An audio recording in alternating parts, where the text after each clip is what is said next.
A very good morning to all of you. In today's class, we are going to discuss in chapters directing, that is Maslow's need hierarchy theory. Okay, so in the previous classes, we have already discussed about the that is what is the meaning of the directing. Next, we have discussed the features and the characteristics of the directing function. After that, we have discussed about the importance of the directing function. Um, and next one is elements of the directing. So in this, there are four elements: supervision, motivation, communication, and leadership. Okay, so we have already discussed all these topic. And after that, in today's class, we are going to discuss about the Maslow needs hierarchy theory. Okay, so motivation is a psychological phenomenon, and the needs of the employees play very important role in motivation. ठीक है, जो motivation है, मैंने बताया था motivation को क्या है, एक एक इसको motivation is came from the inner sides, मतलब इंट्रिंसिक मोटिवेशन होता है कि जो किसी के अंदर से आता है, मीन्स इंट्रिंसिक है कि बहुत सारे लोगों को आपको कभी भी मोटिवेट नहीं करना होता है, दे ऑलरेडी मोटिवेटेड, और कुछ होते हैं एक्सट्रिंसिक जिनको मोटिवेट करना पड़ता है. तो मोटिवेशन क्या है, एक साइकोलॉजिकल फेनोमेनन है, and the need of the employees play very important role in motivation. और जो भी एम्प्लॉयज़ की नीड है वो बहुत इंपॉर्टेंट रोल प्ले करती है मोटिवेशन में. So to understand the need of the human beings we must learn Maslow needs hierarchy theory. ठीक है, तो हम लोग को उसके लिए क्या करना पड़ेगा, हमें मैस्लो की जो हायरार्की नीड्स है उसको पढ़ना पड़ेगा.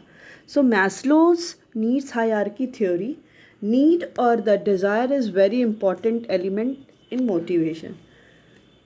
ठीक है, कोई भी नीड, ठीक है, नीड होती है या डिज़ायर होता है, वो बहुत इम्पॉर्टेंट एलिमेंट होता है किसमें, मोटिवेशन में, कि हमें किस चीज़ की नीड है. Because the employees get motivated only for their needs, क्योंकि जो भी एम्प्लॉयज़ हैं वो मोटिवेटेड कब होते हैं, अपनी नीड्स को फुलफ़िल करने के लिए ही वो मोटिवेटेड होते हैं. And if the needs are fulfilled, जैसी उनकी नीड्स क्या हो जाती है, वो फुलफ़िल हो जाती है, then it is not possible to motivate the employees. अब जैसे उनकी नीड फुलफ़िल हो जाएगी तो ये पॉसिबल नहीं है कि हम उनको मोटिवेट कर सकें. So Maslow has given a sequence और hierarchy of needs in the following way. तो मैस्लो ने क्या किया था, ने दिया है सीक्वेंस और हायरार्की दी है नीड्स की, कि किस किस के अकॉर्डिंग, मतलब कब कब हमें कौन सी नीड्स की ज़रूरत होती है. तो सबसे पहला है इसमें फिजियोलॉजिकल नीड्स. ओके,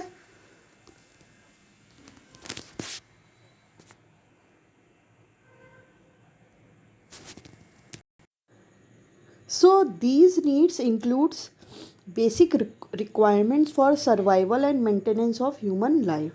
ठीक है, इस नीड्स में क्या इंक्लूड होता है, जो भी किसी भी इंडिविजुअल की बेसिक नीड्स होती है, basic needs for the survival and the maintenance of the human life. Human life को मेंटेन करने के लिए और सर्वाइव करने के लिए ह्यूमन लाइफ को जो सबसे इम्पॉर्टेंट नीड है, मतलब बेसिक नीड्स है, जिसके बिना हम कह सकते हैं कि इंडिविजुअल की लाइफ ही नहीं एग्जिस्ट करती है, वो नीड्स होती हैं.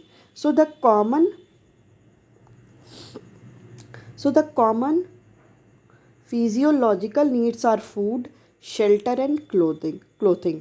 ठीक है, अब इसमें सबसे ज़्यादा क्या है कि हम लोग जो बोलते हैं कि बेसिक जो भी नीड्स होती है इंडिविजुअल की, वो क्या होती है, फूड, क्लोथिंग एंड शेल्टर, मतलब उसको खाने को चाहिए ही चाहिए, कहीं ऐसा जहाँ पे वो रह सके, शेल्टर चाहिए, और क्लोथिंग की ऐसा कि वो उसके पास क्लोथ्स भी हों. So the employees develop these needs for their survival. तो जो भी एम्प्लॉयज़ हैं वो अपनी इस नीड्स को डेवलप करते हैं, किस लिए, फॉर देयर सर्वाइवल, अपने सर्वाइवल के लिए. That is why they are at the top in the sequence. इसीलिए ये जो सारे नीड्स हैं वो क्या है, इस क्या बोलते हैं, इस नीड्स में सबसे फर्स्ट नंबर पे हैं, सबसे टॉप पे हैं। बिकॉज हम हर एक चीज़ को बाद में डिनाई कर सकते हैं, मतलब हमारी लग्जरीज अगर हो गई या कोई और नीड्स हो गई तो वो सब हम बाद में भी मतलब सेक्रीफाइस कर सकते हैं। बट अगर हम लोग के पास ये बेसिक नीड्स नहीं है, फूड शेल्टर क्लोथिंग नहीं है, तो हम अपनी लाइफ को, हमारी लाइफ एग्जिस्ट भी नहीं हो सकती। So these needs can be satisfy when the monetary incentives are offered by the employers. और ये सारी नीड्स कब सेटिस्फाइड होगी, जब जो भी मॉनेटरी इंसेंटिव्स है, जो भी इंसेंटिव्स है मनी से रिलेटेड, वो एम्प्लॉयर्स अगर उनको ऑफर करेगा, so that the employees can be purchase all those needs. Okay, next है, नेक्स्ट नीड हो गई है safety and security needs. So safety and security needs, once the present day physiological needs are fulfilled, then the people start thinking about their future, as they want to secure their future by making sure that in future also they continue to satisfy their physiological needs। अब जैसी उनकी physiological needs क्या हो जाएगी, satisfy हो जाएगी। For example, अब किसी भी इंडिविजुअल को अब ये टेंशन नहीं है कि उसको खाने का उसके पास पैसा नहीं है, या वो रहने का उसके पास पैसा नहीं है। जैसे ही उसकी ये सारी नीड्स फुलफ़िल हो जाएगी तो वो अपनी कोई भी नीड्स आगे के लिए सोचने लगेगा कि उन नीड्स को भी हमें क्या करना है, फुलफ़िल करना है। तो उसमें आपका क्या हो जाएगा, they want to secure their future, वो अपने आप फ्यूचर को सिक्योर करने लगेगा। Sure that in future also they continue to satisfy their physiological need. ठीक है, तो अब जैसे हो गया, तो अब उसको आगे के लिए क्या है, अब उसको सेफ्टी चाहिए, मतलब अब मतलब सारे इसके बेसिक नीड्स पूरे हो गए। तब ये कि इतना मनी हो कि वो आगे भी इस सेफ्टी से रहे। पता चला आज है और फिर कल ना खाने को हो, तो ये सारी नीड्स के लिए भी क्या है, वो जैसी फिजियोलॉजिकल नीड्स पूरी हो जाएगी, देन ही और she will move to the safety and security needs. So under safety and security there are two categories. देखिए इसके अंदर क्या है, टू कैटेगरीज आती हैं। सबसे पहला है physical security, second one is economic security. So physical security और economic security. So physical security means safety from illness, accident, fire, etc. अब इसमें कोई भी इंडिविजुअल किस चीज़ से सेफ्टी चाहिए कि अगर इन केस फ्यूचर में उसको कोई इल हो गया उसके घर में, या वो इल हो गया, या उसका कोई एक्सीडेंट हो गया, तो उसके लिए वो चाहता है कि सेफ्टी रहे कि अगर कल मैं ना रहूं तो मेरे फैमिली वालों को क्या दिक्कत ना हो। उतना फाइनेंशियली वो उनको क्या कर देता है, कुछ सपोर्ट प्रोवाइड करना चाहता है। फिर है economic, which means having sufficient fund to meet the future physiological needs to come out the physical security threat. अब इकोनॉमिक सिक्योरिटी में हो गया कि सफिशिएंट फंड होना चाहिए टू मीट द फ्यूचर कोई भी फिजियोलॉजिकल नीड्स है, कि अब में भी आज उसके पास जॉब है, कल हो सकता है उसके पास जॉब ना रहे, तो इसकी वजह से अब उसके पास सैलरी नहीं रहेगी, तो इतना उसके पास होना चाहिए कि वो एज अ फंड को क्या करे, सेव करके रखा रहे, जब भी इसको आगे फर्दर नीड हो then they can use it. Okay, so the people who have more of safety and security need active get motivated by monetary incentives. ठीक है, अब जो पीपल क्या है वो ज़्यादा अगर इसमें एक्टिव होते हैं कि अपना सेफ्टी और सिक्योरिटी नीड्स को पूरे करने का, तो ये क्या है, उनको ज़्यादा एक मॉनेटरी इंसेंटिव्स भी प्रोवाइड भी किया जाता है, जैसे वो अपने आप को फ्यूचर में सेव किए रहें। थर्ड जो नीड है that is social need, affiliation and the belonging need.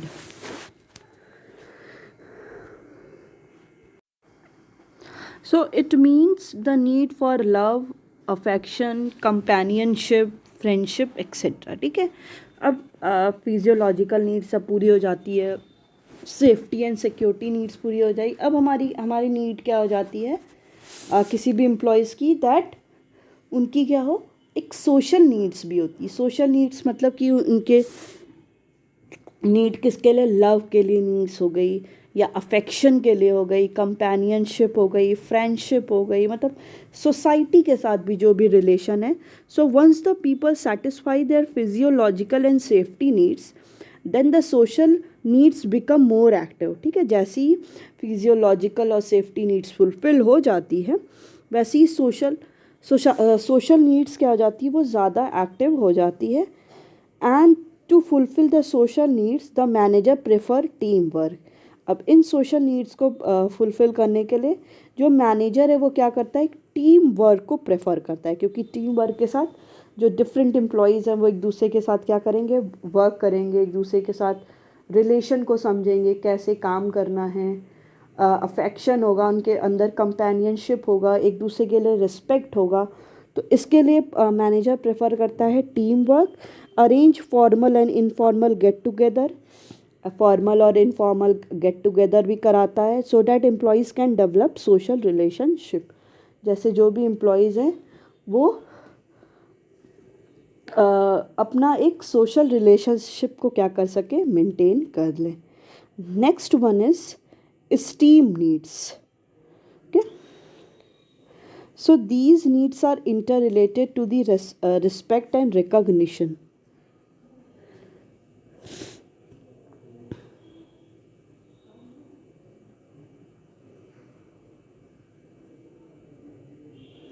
Okay, so esteem needs में है, these needs are related to respect and the recognition.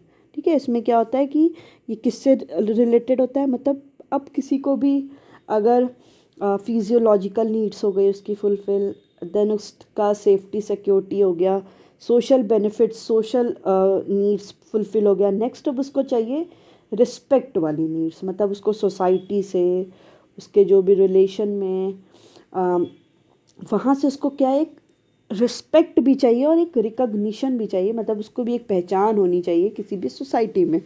So when the above three needs are satisfied, जैसी ऊपर की जो तीनों needs है वो satisfy हो जाती है, then people start demanding respect for themselves in a group.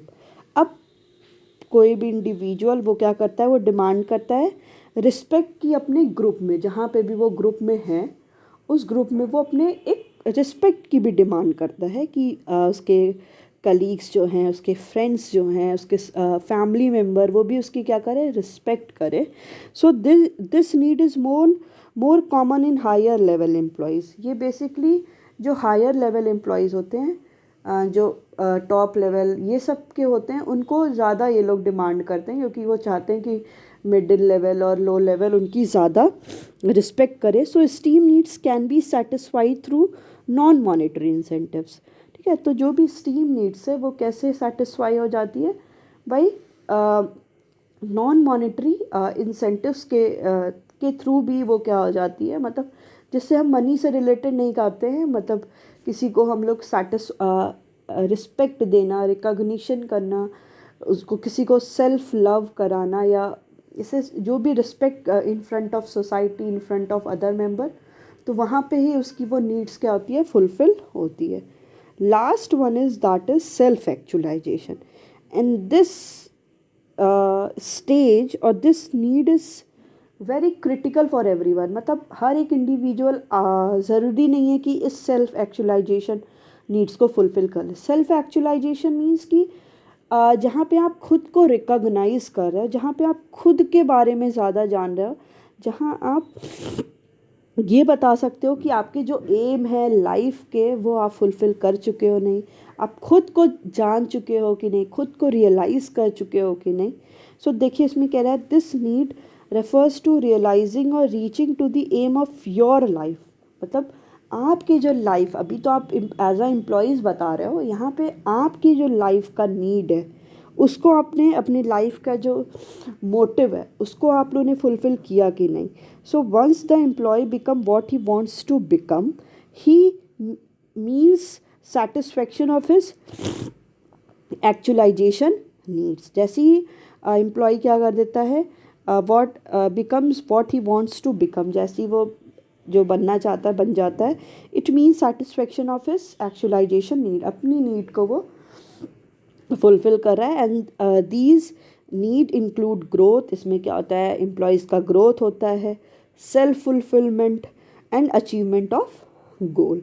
ठीक है, तो ये जो मैस्लो की नीड है, मैस्लो नीड हायरार्की थ्योरी, ये ट्रायंगुलर फॉर्म में भी प्रेजेंट किया जाता है, जैसे ऐसे।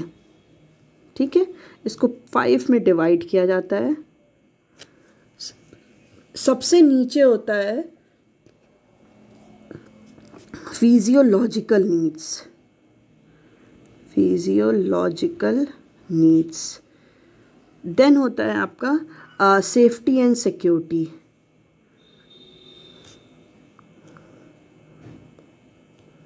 फिर उसके बाद सोशल नीड्स और बिलोंगिंगनेस जिसको बोलते हैं। ठीक है, ये इसको अगर हम लोग एक ट्रायंगल के फॉर्म में प्रेजेंट करते हैं। फिर इसके बाद एस्टीम नीड्स एंड ऊपर वन सेल्फ एक्चुअलाइजेशन। तो ये क्या है, ये देखिए, ये जो ट्रायंगल है वो क्या शो कर रहा है, सबसे ज़्यादा आपको पार्ट किसका मिल रहा है, फिजियोलॉजिकल, मतलब ये सबसे ज़्यादा इम्पॉर्टेंट नीड है। Then safety security, then belonging, esteemness and then self actualisation. ठीक है, तो यही है आपका मैस्लो की हायरार्की नीड, कि जिसमें यही है कि कोई भी इंडिविजुअल की नीड्स होती हैं, जिसमें सबसे पहला वो अपनी नीड्स, कौन सी नीड्स को फुलफ़िल करता है, जो उसकी बेसिक नीड्स हैं, जिसके बिना वो इवन सर्वाइव भी नहीं कर सकता। ठीक है, फिर उसके बाद वो सेफ्टी एंड सिक्योरिटी की, फ्यूचर पीरियड ऑफ टाइम में वो सेफ़ और सिक्योर है। नेक्स्ट उसको सोसाइटी से एक लव, अफेक्शन, कंपेनियनशिप, फ्रेंडशिप, ये। फिर उसके बाद नीड्स, एस्टीम नीड्स में उसकी रिस्पेक्ट और recognition, and the last one is self actualization. So this is for the that is the achievement of the whatever the life's goal. Okay, so this is your Maslow hierarchy needs. देखिए इसमें क्या कह रहा है, examples of the individual, जिसमें Maslow की need hierarchy है, और आपका एक इंडिविजुअल का एग्जाम्पल दे रहा है और यहाँ पे ऑर्गेनाइजेशनल का एग्जाम्पल दे रहा है। ठीक है, तो उसमें देखिए एग्जाम्पल ऑफ इंडिविजुअल में है कि उसके फूड, शेल्टर, क्लॉथिंग, किस में, फिजियोलॉजिकल में। ऑर्गेनाइजेशनल में उसको मिनिमम और बेसिक सैलरी उसको मिलनी चाहिए। फिर है सेफ्टी एंड सिक्योरिटी में, that is saving for physical and economic security. और ऑर्गेनाइजेशनल में कि जॉब कन्फिगरेशन एंड प्रोविडेंट, उसको फंड मिलना चाहिए, पेंशन मिलना चाहिए। सोशल नीड में उसका लव, अफेक्शन, फ्रेंडशिप हो।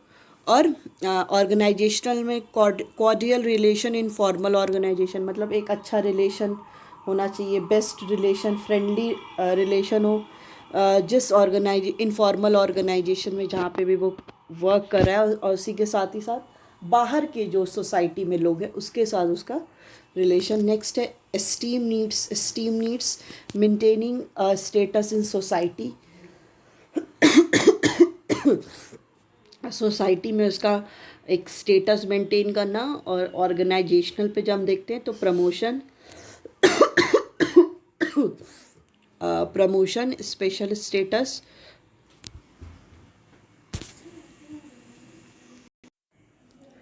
ठीक है, प्रमोशन, स्पेशल स्टेटस और टाइटल्स टू एम्प्लॉयज़, एक स्पेशल स्टेटस मिलना चाहिए।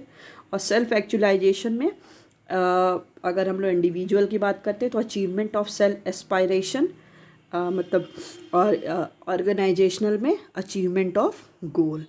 तो ये है आपका क्या, एग्जाम्पल्स के थ्रू बताया गया है इंडिविजुअल और ऑर्गेनाइजेशनल गोल का। ठीक है, नेक्स्ट है assumption of the Maslow's need hierarchy theory. इसमें अजम्पशन क्या लिया गया है, so behaviour of people depends upon their need, कि जो भी बिहेवियर है पीपल का वो किस पे डिपेंड करता है, उनकी नीड पे।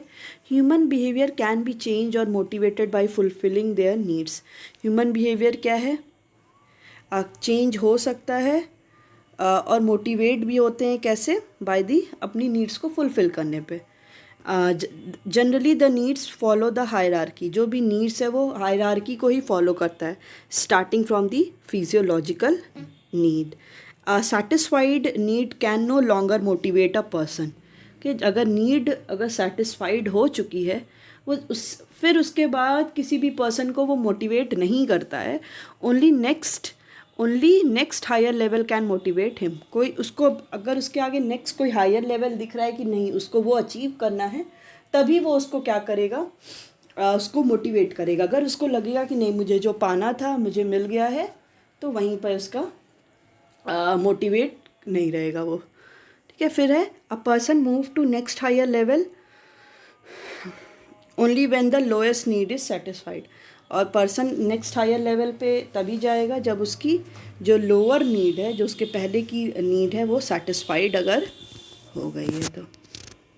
Is financial non-financial incentives. Okay, so more powerful for lower level employees. So incentives can be defined as monetary or non-monetary reward offered to the employees for contributing more efficiently. कि जो भी incentives की बात करते हैं वो क्या होता है, वो मॉनेटरी टर्म्स में, मनी के टर्म्स में भी रिवॉर्ड हो सकता है और नॉन मॉनेटरी रिवॉर्ड्स भी हो सकता है, जो किसको दिया जाता है, एम्प्लॉयज़ को दिया जाता है फॉर कंट्रीब्यूटिंग मोर एफिशिएंटली, जिससे वो कोई भी जिसको हम लोग कह सकते हैं कोई भी एम्प्लॉई मोटिवेट होके वो ज़्यादा एफिशिएंटली वर्क करे। ठीक है, so incentives can be extra payment और something more than the regular salary और वेज। मतलब इंसेंटिव्स क्या होता है, वो एक्स्ट्रा पेमेंट होता है समथिंग जो उस किसी भी एम्प्लॉयज़ की सैलरी के अलावा उसको मिले। जैसे दिवाली पे, होली पे, कोई भी फेस्टिवल्स हो रहा है या कोई भी इंडिविजुअल एम्प्लॉय ने अच्छा काम किया है तो उसको इंसेंटिव्स प्रोवाइड करना। मतलब जो सैलरी के बियॉन्ड कोई भी एक इनकम हो रही है, एक कुछ भी प्रॉफिट हो रहा है, उसको बोलते हैं that is incentive. So incentive acts as a very good stimulator और मोटिवेटर।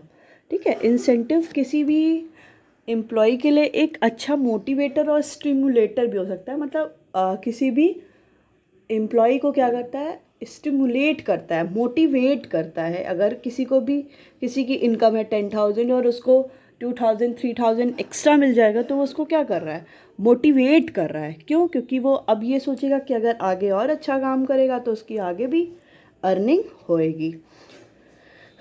ठीक है, so it encourage the employees to improve their efficiency level. ये इनकरेज करता है एम्प्लॉयज़ को कि वो अपनी एफिशिएंसी लेवल को इम्प्रूव करें एंड रीच द टारगेट, जो भी टारगेट है उसको रीच करें। So the common two types of the incentives are, जो कॉमन 2 टाइप्स के इंसेंटिव्स हैं, जिसमें फर्स्ट वन है आपका दैट इज़ मॉनेटरी और financial incentives. So the reward or incentives which can be calculated in terms of money is known as monetary incentives. कोई भी reward या incentives जिसको हम लोग money के terms में measure कर सकते हैं उसको बोलते हैं monetary incentives. So these incentives are offered to employees who have more physiological, social and security need active in them. ठीक है, जो भी ये सारे इंसेंटिव्स हैं वो ऑफ़र किया जाता है एम्प्लॉयज़ को हु हैव मोर फिजियोलॉजिकल, जिसकी ज़्यादा फिजियोलॉजिकल नीड, सोशल नीड और सिक्योरिटी नीड्स एक्टिव होती है। सो जो कॉमन मॉनेटरी इंसेंटिव्स हैं वो क्या क्या हैं? First one is pay and allowances. So pay and allowances क्या है? So regular increment in salary every year and grant of allowances act as a good motivator. Okay, जो regular increments हो रहा है सैलरी में एवरी ईयर और जो grant allowances दिया जा रहा है वो एक किसी भी एम्प्लॉयज़ के लिए एक गुड मोटिवेटर है। So in some organization, pay hikes and allowances are directly linked with their performance of the employee. किसी किसी ऑर्गेनाइजेशन में ये जो अलाउंसेज है वो पूरा बेस किस पे होता है कि एम्प्लॉयज़ की परफॉर्मेंस कैसी है। So to get increment allowances employees perform to their best ability. अब इसी इंसेंटिव्स के लिए, इंक्रीमेंट के लिए, अलाउंसेज, एक्स्ट्रा मनी के लिए क्या करता है, जो भी एम्प्लॉयज़ हैं वो अपना अपना बेस्ट शो करते हैं, मतलब अपनी एबिलिटी के अकॉर्डिंग, जितनी एबिलिटी, अपनी बेस्ट एबिलिटी को करते हैं. जैसे उनको क्या है, ये ऐसे अलाउंसेस भी, इंसेंटिव्स भी उन्हें थ्रू द एम्प्लॉयर्स प्रोवाइड हो. नेक्स्ट जो है वो है आपका profit sharing. So the organization offer share in the profit to the employees as a common incentives for encouraging the employees for working efficiently. मतलब जो ऑर्गेनाइजेशन होता है वो ऑफ़र क्या करता है, शेयर इन द प्रॉफिट, जो भी प्रॉफिट का शेयर्स है, किसको, एम्प्लॉयज़ को, एज अ कॉमन इंसेंटिव्स. ठीक है, एक कॉमन इंसेंटिव्स की तरह, for encouraging the employees for working efficiently, कि जिससे जो एम्प्लॉयज़ हों वो इनकरेज हों, ओके, फॉर वर्किंग एफिशिएंटली, वो ज़्यादा अच्छे से क्या करें, काम करें. So under profit sharing schemes generally the companies fixes a percentage of profit, and if the profit exceeds that percentage then the surplus profit is distributed among the employees. ठीक है, सो जो प्रॉफिट शेयरिंग स्कीम्स है, generally company क्या करती है, इसको एक percentage of profit को फिक्स कर लेती है, और अगर उस प्रॉफिट से ज़्यादा, अगर उस परसेंटेज से ज़्यादा प्रॉफिट हो जाता है, तो जो भी सरप्लस प्रॉफिट हो गया वो सारे एम्प्लॉयज़ में डिस्ट्रीब्यूट किया जाता है. So it encourages the employees to work efficiently. अब ये क्या करता है, ये इनकरेज करता है एम्प्लॉयज़ को कि वो ज़्यादा एफिशिएंटली वर्क करते हैं, to increase the profit of the company. जैसे profit of the company increase करता है, so that they can share in the profit. फिर आगे वो इनकरेज होंगे, मोटिवेटेड होंगे, तो वो और आगे भी क्या करेंगे, उसमें हेल्प करेंगे, तो उसमें आगे भी क्या करेंगे, उनको प्रॉफिट में पार्ट, जो भी प्रॉफिट का पार्ट है वो उनको फिर से डिस्ट्रीब्यूट किया जाएगा. ठीक है, next one is that is co partnership और stock option. So sharing the profit does not give ownership right to the employees. ठीक है, प्रॉफिट को शेयर करने का मतलब ये नहीं है कि ओनरशिप राइट जो है वो एम्प्लॉयज़ को दे दी जा रही है, नहीं. Many companies offer share in the management और पार्टिसिपेशन इन मैनेजमेंट. ठीक है, बहुत सारी कंपनी क्या करती है, वो मैनेजमेंट में और पार्टिसिपेशन मैनेजमेंट में भी उनको ऑफ़र करती हैं with the share in profit, उस प्रॉफिट के साथ, टू इट्स एम्प्लॉयज़, अपने उन सारे एम्प्लॉयज़ को, as an incentives to get efficient working from the employees. ठीक है, वो क्या हो, एफिशिएंट वर्किंग हो, वो सारे जो एम्प्लॉयज़ हो एफिशिएंटली वर्क करें.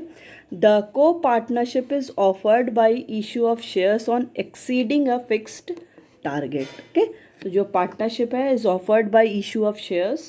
So जो को पार्टनरशिप है वो कैसे ऑफर्ड होता है, शेयर्स को इशू करके on a exceeding a fix target, एक फिक्स टारगेट के बाद. सो अंडर स्टॉक ऑप्शन और co partnership the employees are offered company shares.